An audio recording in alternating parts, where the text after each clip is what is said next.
বন্ধুরা, আজকের ভিডিওতে আমরা যে বিষয়টি নিয়ে আলোচনা করব তা হচ্ছে জ্যামিতি।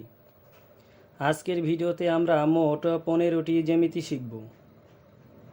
শুধু যে জ্যামিতির সংজ্ঞায় শিখব তা কিন্তু নয়, জ্যামিতিগুলোর চিত্র অঙ্কন কিভাবে করতে হয় সেগুলোও শিখব। যারা এই জ্যামিতিগুলো সম্পর্কে জানতে চান তারা ভিডিওটি শেষ পর্যন্ত দেখুন।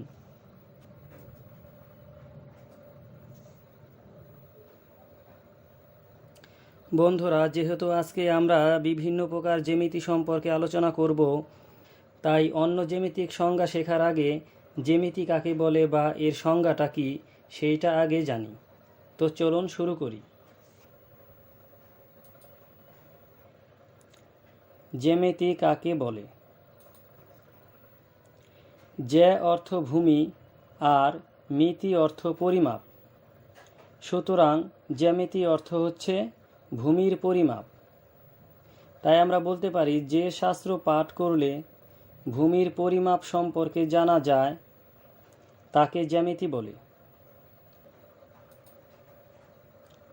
বিন্দু কাকে বলে? যার দৈর্ঘ্য, প্রস্থ ও উচ্চতা নেই, কেবলমাত্র উপস্থিতি আছে, তাকে বিন্দু বলে। যার দৈর্ঘ্য, প্রস্থ ও উচ্চতা নেই, কেবলমাত্র উপস্থিতি আছে, তাকে বিন্দু বলে।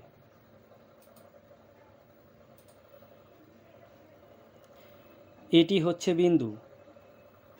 এর কোনো দৈর্ঘ্য নেই, প্রস্থ নেই, এমনকি উচ্চতাও নেই। এর শুধুমাত্র অবস্থান আছে।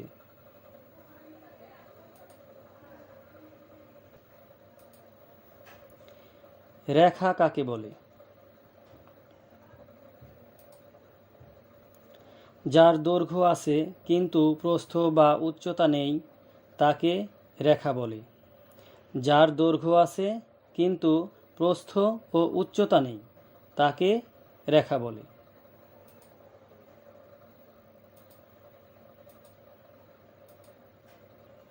বন্ধুরা, আমাদের মনে রাখতে হবে রেখার কোনো প্রান্তবিন্দু নেই, তাই রেখাকে ইচ্ছে মতো উভয় দিকে বাড়ানো যায়। আমরা এই দিকেও রেখাকে বাড়াতে পারবো, আবার এই দিকেও রেখাকে যত খুশি তত বাড়াতে পারবো। রেখার কোনো প্রান্তবিন্দু নেই। সরল রেখা কাকে বলে? যে রেখা সর্বদা সোজা পথে চলে এবং চলার পথে কোনো দিক পরিবর্তন করে না, তাকে সরল রেখা বলে। যে রেখা সর্বদা সোজা পথে চলে এবং চলার পথে কোনো দিক পরিবর্তন করে না, তাকে সরল রেখা বলে। এটি হচ্ছে একটি সরল রেখা। বন্ধুরা, মনে রাখতে হবে সরল রেখা উভয় দিকে অসীম পর্যন্ত চলে, অর্থাৎ এই রেখার চলার পথ কখনো শেষ হয় না। তাই এই কথাটি বোঝানোর জন্য সরল রেখা চিত্রের দুই প্রান্তে তীর চিহ্ন নির্দেশ করা হয়। যেমন এই যে এই প্রান্তে তীর চিহ্ন আছে আর এই প্রান্তেও তীর চিহ্ন আছে। এটা উভয় দিকে শুধুমাত্র চলতেই থাকে। এর চলার পথ কখনোই শেষ হয় না। আর এমন রেখাকে সরল রেখা বলে। চিত্রে ক, খ একটি সরল রেখা। বক্ররেখা কাকে বলে? যে রেখা চলার পথে দিক পরিবর্তন করে তাকে বক্ররেখা বলে। যে রেখা চলার পথে দিক পরিবর্তন করে তাকে বক্ররেখা বলে। যেমন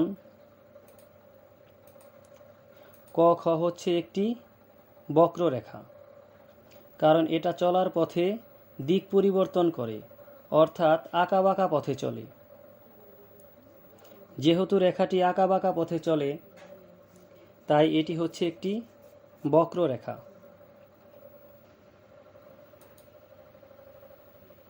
রেখাংশ কাকে বলে? কোনো রেখার সীমাবদ্ধ অংশকে রেখাংশ বলে। কোনো রেখার সীমাবদ্ধ অংশকে রেখাংশ বলে।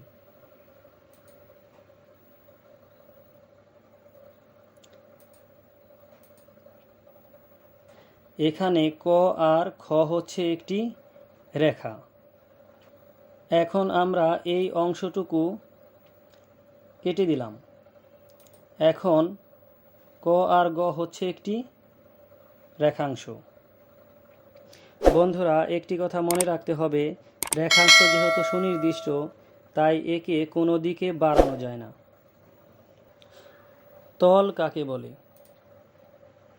কোনো ঘনবস্তুর উপরিভাগ বা পৃষ্ঠদেশকে তল বলে। কোনো ঘনবস্তুর উপরিভাগ বা পৃষ্ঠদেশকে তল বলে।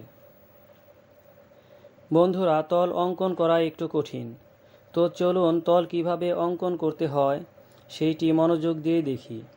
যদি একবার মনোযোগ দিয়ে ভালোভাবে দেখেন, তাহলে তলের চিত্রটি আপনারা অবশ্যই অঙ্কন করতে পারবেন। তো চলুন তল কিভাবে অঙ্কন করতে হয় এখন দেখে নেই।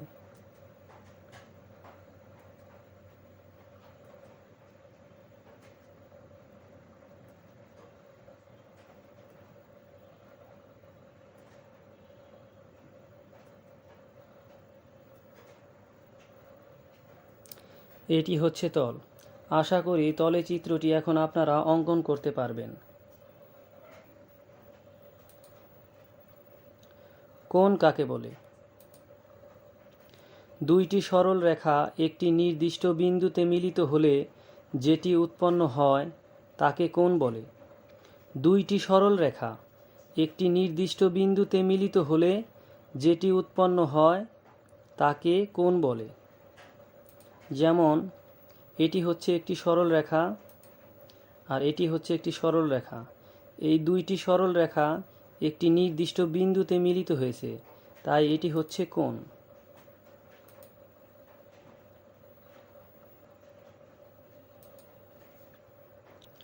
সমকোণ কাকে বলে?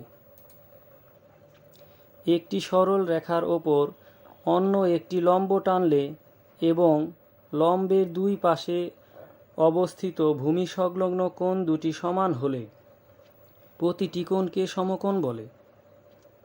একটি সরল রেখার ওপর অন্য একটি লম্ব টানলে এবং লম্বের দুই পাশে অবস্থিত ভূমি সংলগ্ন কোণ দুটি সমান হলে প্রতিটি কোণকে সমকোণ বলে।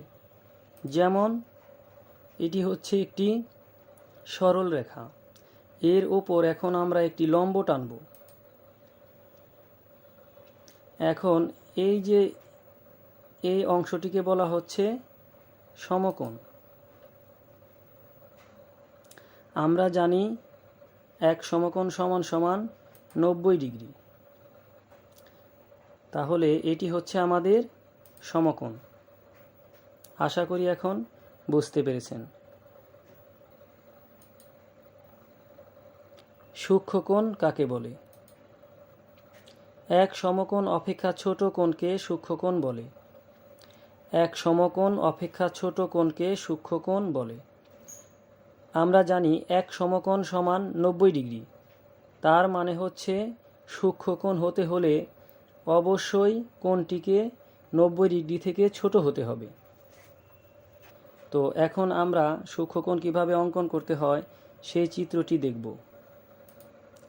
প্রথমে আমরা একটি চাঁদা নেব, তারপর এখান থেকে এই বরাবর একটি দাগ দেব। এখন এই যে হচ্ছে আমাদের 90 ডিগ্রি, যদি আমরা এখান থেকে এইভাবে দাগ টানি তাহলে এটা হয়ে যাবে সমকোণ, মানে এক সমকোণ। আমরা জানি এক সমকোণ সমান হচ্ছে 90 ডিগ্রি। এখন সূক্ষ্মকোণ হতে হলে 90 ডিগ্রি থেকে ছোট হতে হবে। যদি আমরা 70 ডিগ্রি অথবা 60 ডিগ্রি একটি কোণ অঙ্কন করি তাহলে সেটি হয়ে যাবে সূক্ষ্মকোণ। তো আমরা 60 ডিগ্রি একটি কোণ অঙ্কন করি।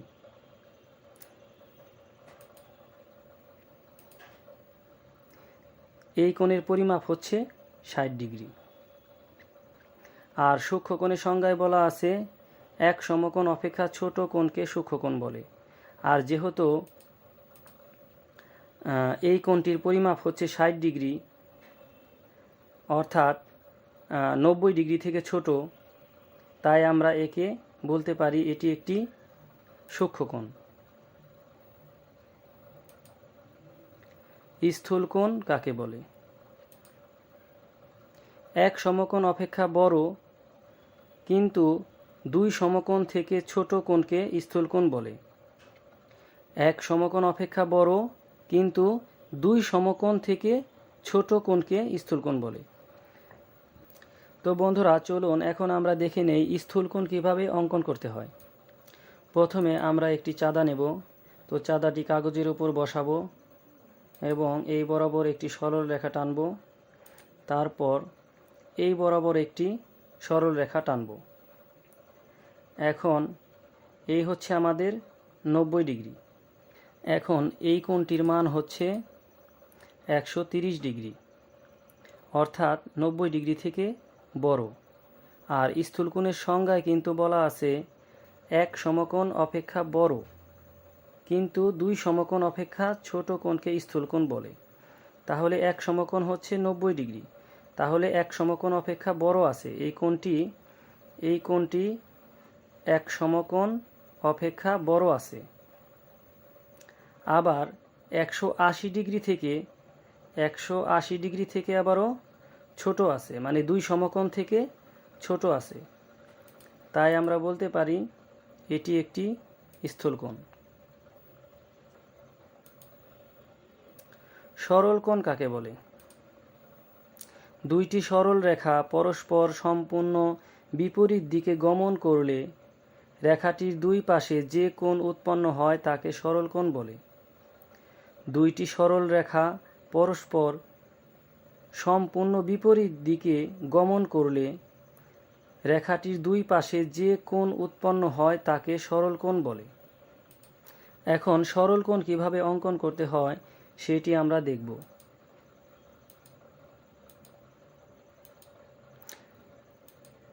এটি হচ্ছে একটি সরল কোণ।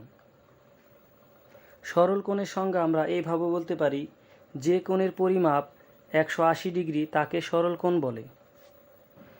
বিপ্রতীপ কোণ কাকে বলে? দুইটি সরল রেখা পরস্পর ছেদ করলে যে চারটি কোণ উৎপন্ন হয় এদের যে কোনো একটিকে তার বিপরীত কোণের বিপ্রতীপ কোণ বলে। দুইটি সরল রেখা পরস্পর ছেদ করলে যে চারটি কোণ উৎপন্ন হয় এদের যে কোনো একটিকে তার বিপরীত কোণের বিপ্রতীপ কোণ বলে। যেমন এটি হচ্ছে একটি সরল রেখা, এটি হচ্ছে আরেকটি সরল রেখা। এখন একটি সরল রেখা আরেকটি সরল রেখা পরস্পর ছেদ করেছে। এখন এখানে মোট চারটি কোণ উৎপন্ন হয়েছে, আর এই কোণটি হচ্ছে এই কোণের বিপ্রতীপ কোণ। পূরক কোণ কাকে বলে? দুইটি কোণের যোগফল এক সমকোণ বা 90 ডিগ্রি হলে একটিকে অপরটির পূরক কোণ বলে। দুইটি কোণের যোগফল এক সমকোণ বা 90 ডিগ্রি হলে একটিকে অপরটির পূরক কোণ বলে। তো চলুন পূরক কোণ কীভাবে অঙ্কন করতে হয় সেটি আমরা এখন দেখে নিই।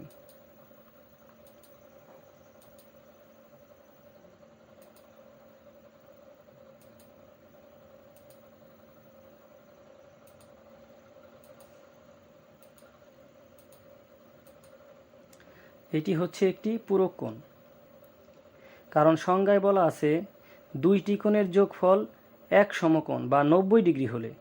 তাহলে এই যে একটি কোণ আর এই যে একটি কোণ, এই দুইটি কোণের যোগফল কিন্তু এই 90 ডিগ্রি, মানে এই কোণটি হচ্ছে 60 ডিগ্রি আর এই কোণটি হচ্ছে 30 ডিগ্রি। এই দুইটি কোণের যোগফল কিন্তু এই 90 ডিগ্রি। তাই আমরা বলতে পারি এটি হচ্ছে একটি পূরক কোণ, কারণ সংজ্ঞায় বলা আছে দুইটি কোণের যোগফল এক সমকোণ বা 90 ডিগ্রি হলে।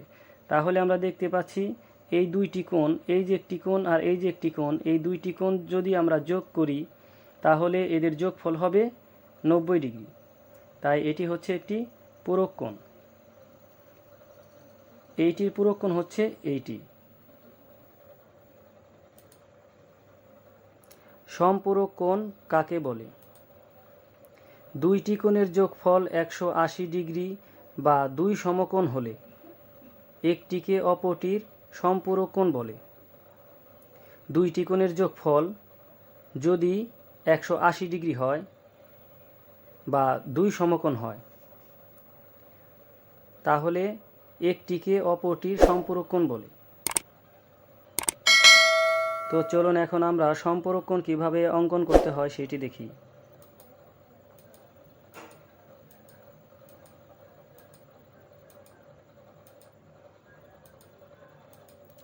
এটি হচ্ছে সম্পূরক কোণ।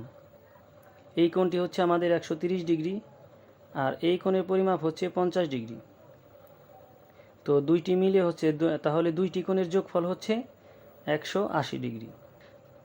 তাই আমরা বলতে পারি একটি কোণ যদি 130 ডিগ্রি হয় তাহলে এর সম্পূরক কোণ হবে 50 ডিগ্রি। আবার একটি কোণ যদি 50 ডিগ্রি হয় তাহলে সম্পূরক কোণ হবে 130 ডিগ্রি। সন্নিহিত কোণ কাকে বলে? যদি দুইটি কোণের একই শীর্ষবিন্দু হয় এবং কোণ দুইটির একটির সাধারণ বাহু থাকে এবং কোণদ্বয় সাধারণ বাহুর বিপরীত পাশে অবস্থান করে, তখন ওই কোণদ্বয়কে সন্নিহিত কোণ বলে। যদি দুইটি কোণের একই শীর্ষবিন্দু হয় এবং কোণ দুটির একটি সাধারণ বাহু থাকে এবং কোণদ্বয় সাধারণ বাহুর বিপরীত পাশে অবস্থান করে, তখন ওই কোণদ্বয়কে সন্নিহিত কোণ বলে। যেমন এটি হচ্ছে একটি সন্নিহিত কোণ। এখানে এই যে একটি কোণ আর এই যে একটি কোণ, দুইটি কোণ আছে, আর দুইটি কোণের শীর্ষবিন্দু হচ্ছে একটি, আর এটি হচ্ছে একটি সাধারণ বাহু। তাই আমরা বলতে পারি এটি হচ্ছে একটি সন্নিহিত কোণ।